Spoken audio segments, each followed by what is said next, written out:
Chapter 100. Factors of the Era. Wow.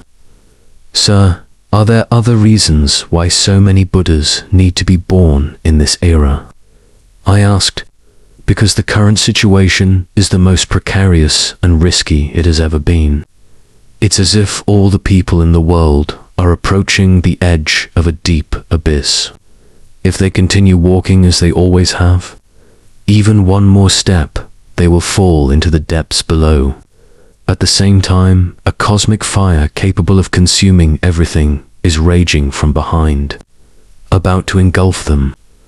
However, they can also see a cliff on the other side. If they gather their courage and utilize their full human potential and leap with all their might, they can safely cross over to a new land of happiness.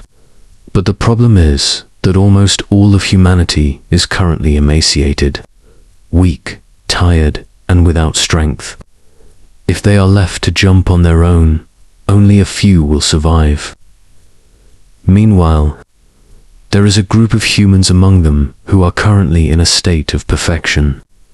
They come with full potential, enough potential to leap across with ease, but they have not yet decided to jump, because they know that if they cross over, those who remain will not survive. Therefore, they are waiting to create a certain phenomenon, and that phenomenon is to lead almost the entire world across to the other side with thousands of great individuals. This has never happened before in the past, because the situations were entirely different. In every era, great individuals would come to teach, so that people could discover perfection within themselves. Once they were taught to discover it, they could cross over to eternal happiness or be free from all suffering. The remaining people who could not yet discover it still had time to continue learning. But now there is no time left. The world needs to elevate all of humanity, both physically and energetically. Therefore, every human being on earth needs to elevate. I repeat, every single human being. If anyone cannot elevate or cannot change their energy to align with the new environment, those individuals will have only two choices. 1, to be forgotten, or 2, to be relocated. I believe that if anyone knew what these two cases entail, they would absolutely not allow themselves to be in such a state. Why wouldn't they be able to stay in the new environment? I think humans have the ability to adapt, I asked. It is true that humans have the ability to adapt, but in this case, it will be different from normal situations.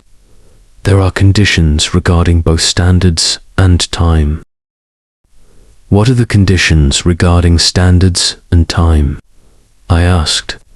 Suppose you have thousands upon thousands of elementary school students, just beginning to learn how to add, subtract, multiply, and divide, which are the basic foundations of mathematics in numerous schools. And you suddenly need to move them to universities that teach at the doctoral level. Do you think they will be able to use their existing knowledge to create advanced mathematical formulas in this new institution? Probably not, I said, looking thoughtful. That is the limitation in terms of standards. And if you only had 1 month to teach those elementary school children to understand advanced mathematics at the doctoral level, what would you do? He continued. Oh, that would be difficult. It seems impossible, I replied. Yes, and that is the time constraint.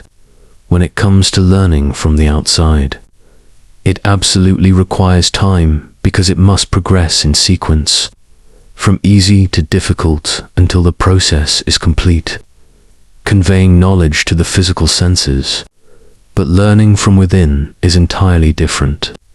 It is a process of knowing through perception from the source of knowledge that lies hidden within everyone, also known as knowing from the inner spirit, and it is not difficult at all. Just know what the qualities of that source of knowledge are, and then simply feel those qualities genuinely. The process of knowing will arise without the need for time. Don't tell me that quality is love, I asked.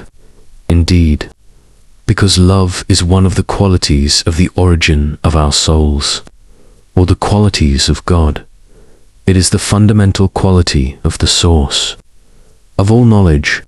If anyone expresses love fully and purely, then they will be one with universal knowledge, simply by remembering that they are Buddha. They are God. They are the original, noble mind. The next problem is how you will make the whole world know this in a short period of time. In the past, it might not have been possible, because to make people all over the world understand something thoroughly, one had to travel to advise and instruct them through speaking, listening, or reading, etc. And not everyone would be interested in listening, because even the Buddha himself, while traveling to teach in various places, had only a few people who were interested in listening. Most people were not interested, because they had other things they thought were more important waiting for them. Oh, so what do I have to do?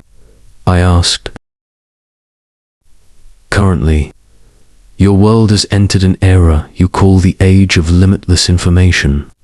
Therefore, the limitations of distance have disappeared.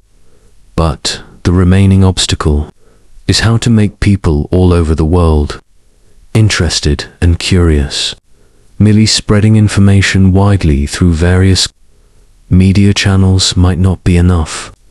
You must find a way to make them desire to know, and not just want to know, but desire to act as well. From now on, you will have to systematically determine the strategy, so that your mission can have a tangible impact on people all over the world. Wow, that sounds very complicated. Just getting people to access inner knowing seems difficult enough. And now there needs to be a strategy to create widespread awareness quickly. I commented. Correct.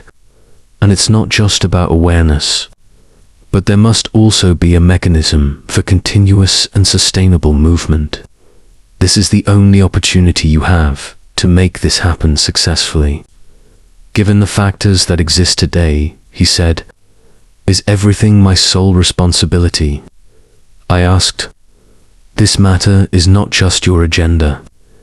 It is the agenda of the whole world and the entire universe. It's just that you and your friends are the ones initiating the movement. And the things you say are complicated will arise from the unique skills of you and your friends. I think you should continue to see what happens next. All right, I'm curious to know what events will unfold today, I agreed.